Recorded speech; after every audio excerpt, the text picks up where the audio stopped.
Hello everyone, my name is Chandan Singh and welcome to my channel. So guys, आज भी इस video के माध्यम से मैं आपको स्टोरी टेलिंग की प्रैक्टिस कराने वाला। करना क्या है गाइस, मैंने यहाँ पर एक स्टोरी को ड्रॉ किया है, तो आप भी इस तरीके से ड्रॉ कर सकते हैं। नहीं तो जो भी आपके दिमाग में है उसे रिकॉल कीजिए और बोलने की प्रैक्टिस कीजिए, और नहीं तो फिर जो मैं कराता हूँ इसी को ऑब्जर्व करें और खुद बोलने की प्रैक्टिस करें। अल्टीमेटली आपको बोलना तो पड़ेगा दोस्तों। चलिए स्टोरी को देखते हैं। यहाँ पर स्टोरी एक मनी लेंडर की कहानी है कि एक मनी लेंडर था, यानी कि मनी लेंडर जो पैसे उधार देता था, प्लस वो फार्मर भी था। उसके परिवार में 3 लोग थे, उसकी पत्नी, उसका एक बेटा। उसके बेटे का नाम सैम था, जो कि बहुत लेजी था, बहुत ही सुस्त उसका बेटा था। अगर हम मनी लेंडर की बात करें तो वो इंडस्ट्रियस था, यानी कि मेहनती था। वो सुबह जल्दी उठा करता था, मंदिर जाया करता था, अपने फार्म पर जाया करता था, यानी खेत पर जाया करता था, पूरे दिन काम किया करता था। वहीं दूसरी तरफ उसका जो बेटा था वो लेट उठा करता था और वो हमेशा लेजी रहा करता था, किसी भी एक्टिविटी में वो पार्टिसिपेट नहीं किया करता था। तो कुछ दिन बाद बहुत ज्यादा हार्डवर्क करने की वजह से जो मनी लेंडर है वो बीमार पड़ गया और एक दिन वो मर गया। और जो बेटा है उसका वो अभी भी सुस्त ही रहा, अभी भी वो बिल्कुल एक्टिविटी वगैरह नहीं करता था, वो लेजी ही रहता था। इसकी वजह से क्या हुआ कि उसका जो बिजनेस था, चाहे वो फार्मिंग हो चाहे मनी लैंडिंग हो, बिजनेस धीरे धीरे ठप होने लगा, धीरे धीरे नीचे गिरने लगा। और तो एक दिन उसकी माँ उसके पास आई, वो बोले कि बेटा तू एक काम कर कि बगल वाले गांव में तेरे दादाजी रहते हैं, तो अपने दादाजी के पास जा, ग्रैंडफादर के पास जा और उनसे कुछ एडवाइस ले कि तुझे क्या करना चाहिए। फिर जो ये सैम है वो अपने दादाजी के पास गया और दादाजी को सारी कहानी बताई। तो दादाजी ने कहा कि कुछ खास नहीं करना है, तू बस जल्दी उठ, रोज मंदिर जा, रोज अपने फार्म पे जा और पूरे दिन काम कर, फिर देख कैसे मैजिक काम करता है। उसने वैसा ही किया। वो सुबह जल्दी उठने लगा, वो मंदिर जाने लगा, वो अपने फार्म पे जाने लगा। और जब वो फार्म पे जाने लगा तो जितने भी वर्कर्स थे उसके फार्म पर जो काम करते थे, उसने देखा कि भी बॉस तो अब रोज आ रहे हैं, तो उन्होंने घपला करना छोड़ दिया। तो जिसकी वजह से बिजनेस अब ऊपर की तरफ बढ़ने लगा, बिजनेस में चार चांद लगा, फ्लरिश होने लगा। तो जब बिजनेस बहुत अच्छा हो गया तो वो अपने दादाजी के पास गया, जो सैम था। उसने दादाजी को बोला कि आपने तो कमाल का मैजिकल ट्रिक बता दिया है, बहुत अच्छा मेरा बिजनेस हो गया। तो दादाजी ने कहा कि मैंने कुछ नहीं किया है, तू पहले लेजी था इसलिए तू जाता नहीं था, और जो तेरे वर्कर्स थे, मजदूर थे, वो घपला करते थे। अब तू लेजी नहीं है, तू रोज काम पे जाता है, तो घपला नहीं होता है, इसलिए तेरा बिजनेस अच्छा है। तो ये मैजिक तो तेरे खुद के अंदर है, तो लेजी रहना छोड़ दो। तो ये पूरी की पूरी कहानी है दोस्तों। अब इसको अंग्रेजी में आपको सुनानी है। मैं बस ये चाहता हूं कि स्टोरी टेलिंग मतलब कुछ भी हो गया, कहीं पर आग लगे, कहीं कोई घर गिर जाए, भूकंप आ जाए, कुछ भी हो जाए, जो हुआ वो पास्ट, वो स्टोरी है। अब आपको स्टोरी टेलिंग करनी है दिन भर में हर एक सिचुएशन को। जब आप सिचुएशन को पहले आप जीते हैं, वो प्रेजेंट में वो सिचुएशन आपके साथ होता है, और जब वो हुआ उसके बाद वो एक स्टोरी बन गया।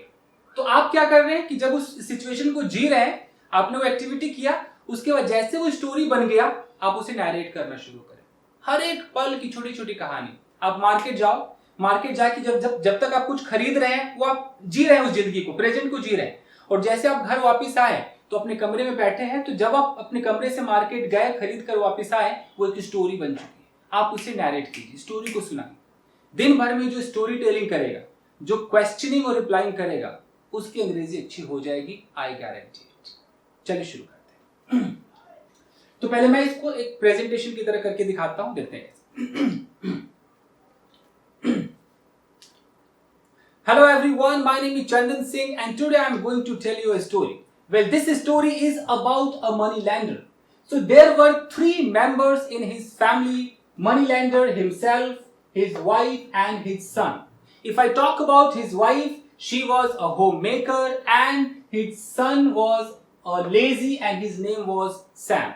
If I talk about money lender, he was very industrious. He always used to get up early in the morning and go to temple. He used to go to his farm and work there whole day. Whereas his son was very lazy. He always used to get up late in the morning. He never used to take participation in any work, any activity. After doing a lot of hard work, one day the money lender fell ill and after some time he passed away. When he passed away, still the condition of his son Sam remained the same. He remained lazy and he did not take part in any kind of activity. So due to which what happened, his business started deteriorating day by day. When there was a massive loss in his business, Sam's mother went to him and said that, my dear son, why don't you do one thing? Since your business is in massive loss, so why don't you go to your grandfather who lives in next village, ask him for some tips. Maybe he has any idea due to which your business can flourish again. He agreed and he went to his grandfather. He narrated everything. Then his grandfather said that, yes, I have an idea. Definitely this idea will work. You have to do nothing but get up early in the morning, go to temple daily and go to your farm and start working whole day. Then see how the magic works. He did the same. He started getting up early in the morning. He started going to temple every day. He started going to his farm every day.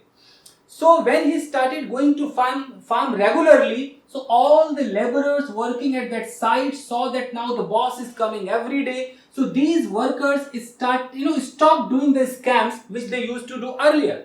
When the scams were stopped, so due to which the business started recuperating and flourishing day by day. When business was totally flourishing, then Sam went to his grandfather and said that, grandfather, it was a mind-blowing trick. My business is flourishing day by day. Then grandfather said that it was not a trick. I did not say anything. I did not do anything. It was just your laziness which was not letting you work. When you got over your laziness, suddenly everything became normal. So get over the laziness and always be active, always be productive. So this is all about story. Fine guys? तो इस तरीके से आपको story telling करनी है guys.